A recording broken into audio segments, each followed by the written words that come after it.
Question number 1, Mr. Ashby.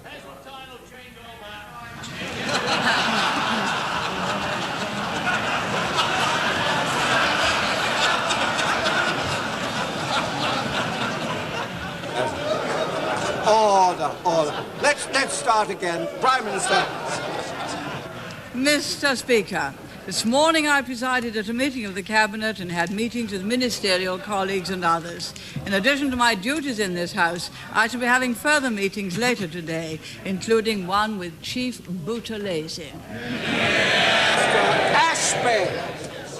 Is my right honourable friend aware that in 1983, when I was first elected to my constituency of North West unemployment was 16%, and that it is now 3.2%, despite losing its major industry, which was coaling. Is my right honourable friend also aware that a recent study shows that there's more employment and greater prosperity than ever before in my constituency? And is this not a reflection of the experience throughout the country?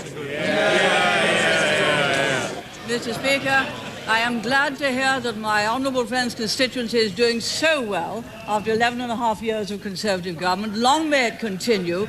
We now have the lowest unemployment rate in the community, with the exception of Luxembourg. We have created some 2 million jobs since we came into power, some 2 million jobs, and the future, of course, will depend very much on precisely how people run their business and keeping their costs competitive. Neil Kinnock.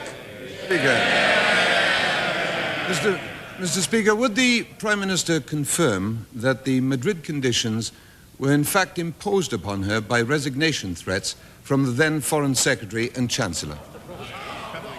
Speaker, our undertaking to join the exchange rate mechanism stems right the way back to 1979, as he will see if he looks at some of the manifestos of that period.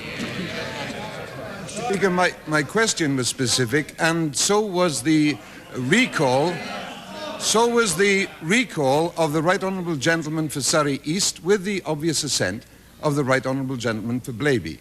Is the Prime Minister telling us there were no resignation threats on the issue of the Madrid conditions? I'm telling you that the exchange rate mechanism undertaking is a very long-standing, and he will have heard from this box many, many times. We shall join when the time was right. We did join when the time was right, and no one has really been able to criticise it with validity. Mr. Teddy Taylor. Is the Prime Minister aware that local education authorities in Britain last year spent £18.6 billion, and that if the share carried by the poll tax was transferred to national taxation, according to the House of Commons Library, this would mean an increase in income tax of 20%, or more than 5 pence in the pound? And would the Prime Minister agree that anyone who claims you could transfer educational spending from local councils to the government without a huge increase in national taxation must just be a political joker?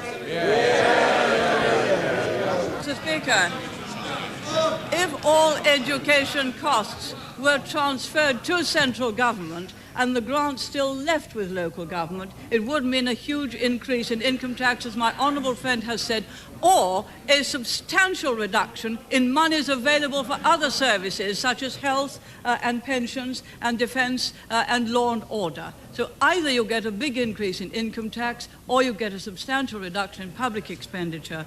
Alternatively, you take away the grant from local authorities, which in fact greatly exceeds the amount which is spent on education. Paddy Ashton. Does the Prime Minister recall saying exactly 5 years ago yesterday to the Evening Standard that she would go in 5 years' time? Does she recall her words at that time in which she said, by then I'll have been in power 11.5 years. The time will have come for somebody else to carry the torch. What has changed her mind? Mr. Speaker, I confess that that wasn't the foremost thought in my mind at this present time. Not the foremost thought in my mind after 3 general election victories, leading the only party with clear policies resolutely carried out. I intend to continue. Mrs. Winterton. My right honourable friend aware how disastrous it would be for the United Kingdom clothing and textile industries if the MFA were phased out before we had achieved a real and effective strengthening of GATT rules and disciplines, which would take, conservatively, at the very least, a decade? Mr. Speaker, we must in fact negotiate these things at the GATT.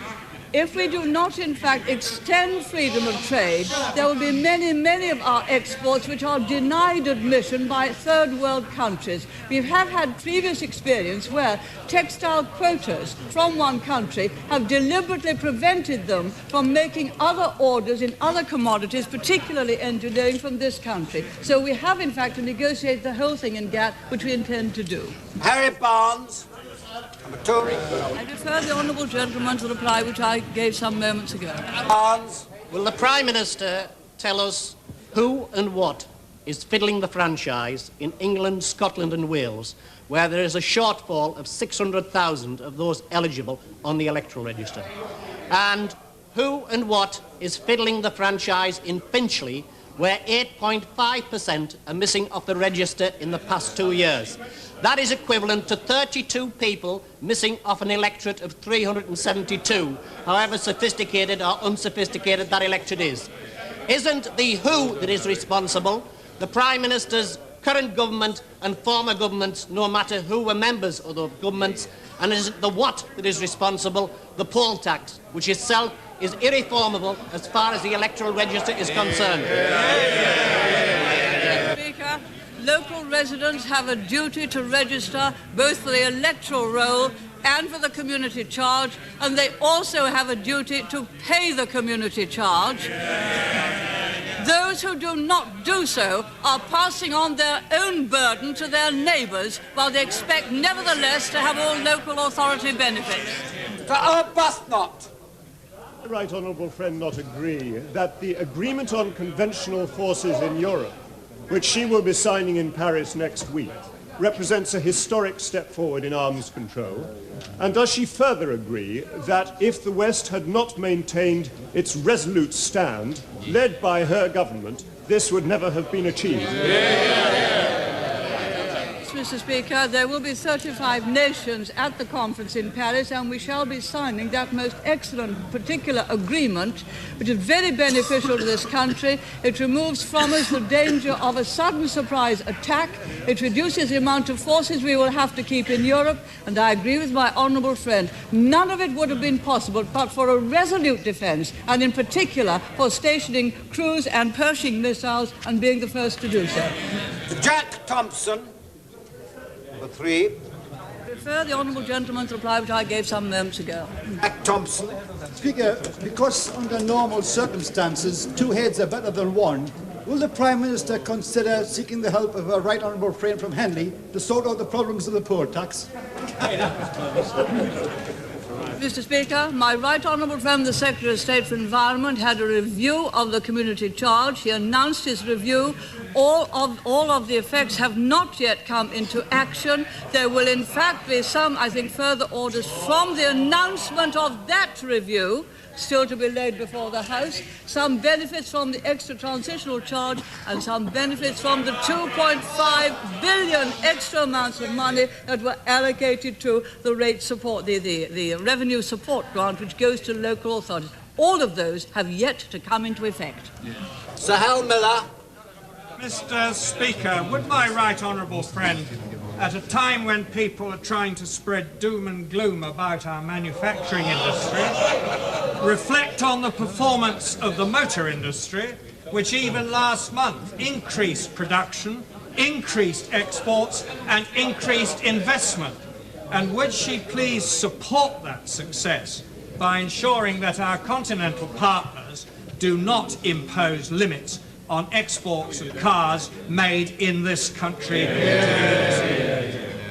Yes, Yes, Mr. Speaker, to both parts of my honourable friend's question, the British car industry is doing extremely well, better than it has done for many, many years. I think Rover is the only company in Europe which in fact is working 24 hours a day, and in fact it still has a waiting list for some of its products. That is an enormous change from when it was a nationalised industry. And also cars are being exported too from Ellesmere Port, which is very good. We shall in fact do precisely what my honourable friend wishes and try to see that all cars which are made in this country are freely exported and circulated around the European community. Fowles.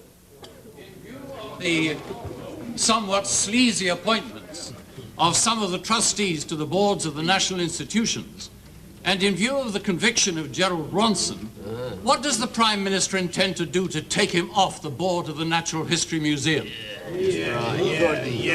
Speaker, all appointments to the National Institution are very carefully made, as the honourable gentleman is very, very well aware.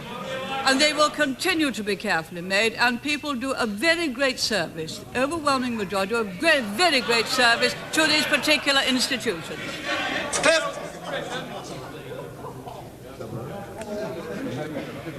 The honourable gentleman, to reply what I gave some moments ago. Attention to the plight of many people at the present time in private care homes. In view of the fact that her government have cut in real terms income support payments to these residents, in view of the fact that her government intend to end housing benefit payments to these residents, what advice has the Prime Minister got for those elderly and disabled people who are currently facing the prospect of going down market to cheaper, inferior accommodation or becoming homeless as a direct result of her government's policies? Mr. Speaker, this government has increased enormously the amount of taxpayers' money available for residential homes and for nursing homes. Indeed, if he looks up the actual figures, he'll find that for every £1 labour spent on these people in these homes, this government is spending something over £100. It is a very good record. Right honourable friend aware that when she came into office as Prime Minister in 1979, that spinning mills and canning factories had closed in my factory in my constituency under the previous Labour government. And in the small town where I live, that almost 600 people found themselves out of work. Today, unemployment levels in that area are about 4%, and take-home pay has increased by more than 25% over and above the rate of inflation. Does this not show that she has done the right things for Scotland and the Scottish people? Speaker, I believe that we have in fact not only got the highest number of people in jobs ever in this country, but we've got the right background for enterprise to flourish, and also we have the lowest unemployment rates in the whole of Europe with the exception of Luxembourg. It is a very, very good record. Added to that, we have the highest standard of living we've ever achieved. Presently, I call two members running on the opposition benches, so I shall balance up. Mr. Brazier. Would my right honourable friend...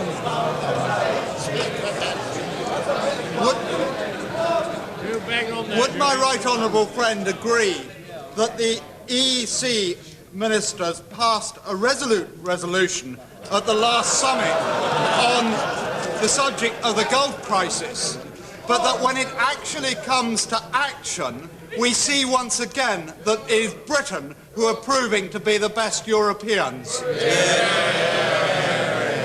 Speaker, both the United Nations and the European community have passed excellent resolutions making it quite clear that Iraq must leave Kuwait and the legitimate government be restored, and also the normal way of life in Kuwait restored. I think when it comes to putting the United Nations resolutions into effect, it is not the United Nations which can do that, but it is separate countries, those countries which have kept their armed forces fully up to date and flexible and able to go anywhere at short notice. And certainly in Europe, this country leads. Alistair Darling. Gentleman, to reply which I gave some moments ago. The Prime Minister will be aware that a right honourable friend from Henley has suggested that the poll tax is capable of a fundamental review, despite the fact he voted for the poll tax for Scotland. If he changed his mind 12 months later, that's another thing, I suppose. Does the Prime Minister consider that the poll tax is capable of fundamental review, or does she accept the only fundamental review it needs is complete repeal, which will be undertaken by the next Labour government? Mr. Speaker, there was a fundamental review whose results have yet to show through in the poll tax or community charge payments next spring. I understand that honourable gentlemen opposite are going back to rates. They will have to have a revaluation after 17 years, and the effects on people will be utterly devastating. Ivan Lawrence, my right honourable friend, number 6. I refer my honourable and learned friend to the reply which I gave some moments ago. Lawrence, my right honourable friend speaks for Britain at the Helsinki Review Conference next week in Paris, together with the other world leaders. Will she ensure that the momentum which earlier conferences built up in human rights, so that human rights was introduced into the Soviet Union and the Eastern European countries, that momentum will be maintained? Mr. Speaker, I agree with my honourable and learned friend that was one of the tremendous benefits of the Helsinki Accords. It took a long time to show through. Although we had increased Jewish emigration from the Soviet Union for a time, it then went down. But it meant that those people fighting for human rights in East European countries and in the Soviet Union knew they were not alone, and that we could and did inquire regularly of the Soviet Union and East European countries on their behalf. It was very, very beneficial indeed, and we will continue to keep up all our beliefs in human rights and constantly to question about them. And I shall hope when I return from Paris and from that conference to make a statement to the House about it next Wednesday.